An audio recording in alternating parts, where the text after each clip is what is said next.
In the end, Tony invited Violetta out on a date for Friday, and she happily accepted. However, as they were leaving the venue, a giant drill emerged from the ground, forcing Tony to hide. At the same time, Violetta and her family suited up to confront the danger. The parents, along with Dash, went off to fight, leaving Violetta alone. This upset her, prompting her to remove her mask and reveal her true identity to Tony. The girl tried to apologize, but the damage was already done. As a sneak peek, I can assure you this identity reveal will have dire consequences for both of them. In the end, the whole family battled the machine's villain, but things didn't go entirely well. They managed to stop the drill, but the collateral damage was extensive, resulting in the family being reprimanded. Remember, supers are now illegal, and the government had implemented a witness protection program to support them. However, this came to an end when Rick delivered the bad news that the government had cancelled the economic support plan. This meant they could live in the motel for a couple more weeks, but afterwards, they would be on their own. The couple thanked Rick for all his help, but before parting, Bob mentioned that a boy named Tony had seen his daughter without her mask. Rick tracked down the boy, interrogated him, and wiped his memory, so now he wouldn't remember his date with Violetta, a fact she remained unaware of. Back at their temporary home, the family discussed what had happened, tensions rising. The kids were frustrated, wanting to help their parents protect the city, but they didn't understand why their parents were upset or why the government viewed them as criminals. Dash wondered if they had done something wrong, sparking a heated discussion between their parents. Helen affirmed they had, but Bob vehemently denied it. She understood being a superhero was illegal and they must obey the laws, but Bob argued the laws were unjust and they should teach their children to do good at all costs. Helen became angry, and Bob did his best to contain her anger. Violetta got up from the table, sadly asking her father how much longer they would stay in the motel. Bob froze with uncertainty, so Helen assured her it wouldn't be much longer. Both parents thought anxiously about how they would get through this situation. Bob suggested asking Rick for help, but Helen grounded him, reminding him they were on their own now. She offered to take a regular job so Bob could stay home with the kids. Helen proposed this knowing how unhappy Bob had been with an office job, feeling it was her turn to take on that role. Bob refused the idea, believing he needed to work to keep the family afloat. Before the argument could continue, their good friend Lucius arrived at the hotel and told them a man named Winston had recently approached him with a business proposal for Bob and Helen. This offer would allow them to resume their lives as superheroes legally. Helen didn't like the idea due to the legal troubles that came with being supers, so she initially rejected the offer. However, Bob was excited at the idea, seeing it as a chance to return to what he loved most. After some pleading, he managed to convince her. Our couple bid farewell to their children and left the room, trying to hide what they were about to do as they didn't want to involve the children. Bob, Helen, and Lucius, dressed in their superhero suits, arrived at Adtech, a technology and communications company. Here they were warmly welcomed by the owners of the company, Winston, a charismatic man and superhero admirer, and his sister Evelyn, who was always late, disheveled,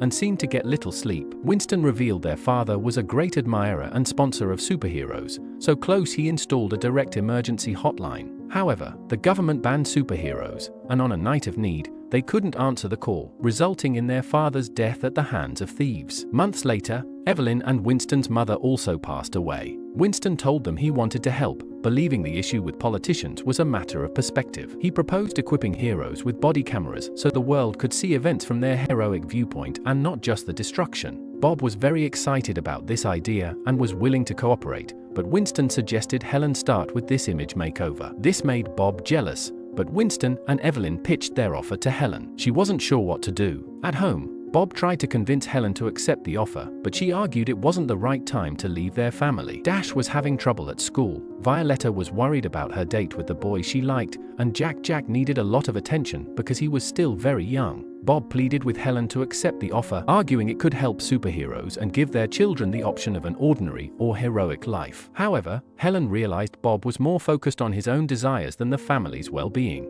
Bob associated his superhero days with success, recognition, and a clear contribution to society. For him, being Mr. Incredible wasn't just a job, it was a lifestyle that gave him purpose and meaning. After the superhero ban, Bob struggled to adapt to an ordinary life. Helen, on the other hand, had already found new satisfaction and purpose in raising her family. As a former superhero, she also had her moment of glory and fame, but found fulfillment in being a mother and wife. Though she understood Bob's intentions, she wondered if he was willing to put the family at risk again. Finally, Helen accepted Winston's offer, and the whole family left the motel to move into a huge house sponsored by the company. The house had a forest, a river inside the living room, waterfalls, and an incredible view of the city. Violetta asked her parents about Mom's new job, but they evaded the question. Helen was given a new superhero costume and even had a motorcycle left for her in the garage. Bob felt overwhelmed by all this, still harboring feelings of jealousy and longing for his old superhero life. As the days go by, Helen begins her new job as a superhero,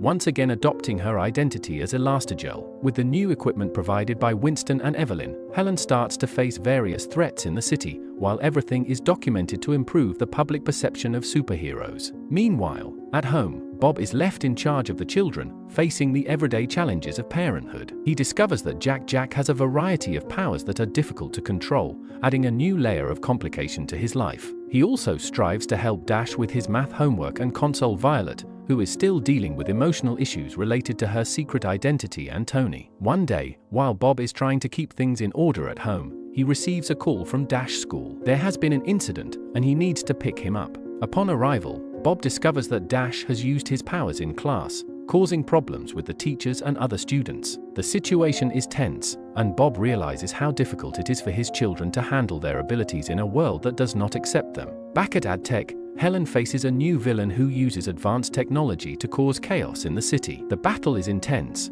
but thanks to her skill and the technological support from the company, Helen manages to defeat him. This success improves the public image of superheroes, and Helen begins to gain popularity. At home, Bob is exhausted from the challenges of taking care of the children and keeping everything in order. He starts to understand how difficult it has been for Helen to handle all of this while he was focused on his desire to become a superhero again. Bob reflects on his situation and decides that he needs to support Helen in a more meaningful way. One night, Helen returns home exhausted but satisfied with her success. Bob greets her with a homemade dinner and tells her that he has been thinking a lot about what truly matters. He promises to try harder to support the family and to do everything possible to be a better father and husband. Helen appreciates the gesture, and they both feel more united than ever. However, the peace does not last long. Evelyn, who has been observing Helen and her family, reveals her true plans. It turns out that she is the real mastermind behind the technological attacks and has been using Helen for her own purposes. Evelyn has a distorted vision of technology and control and plans to use the superheroes for her own benefit without them realizing. When Helen discovers Evelyn's betrayal, she faces a dilemma. She must decide whether to reveal the truth and risk the new public acceptance of superheroes or find a way to stop Evelyn without causing a scandal.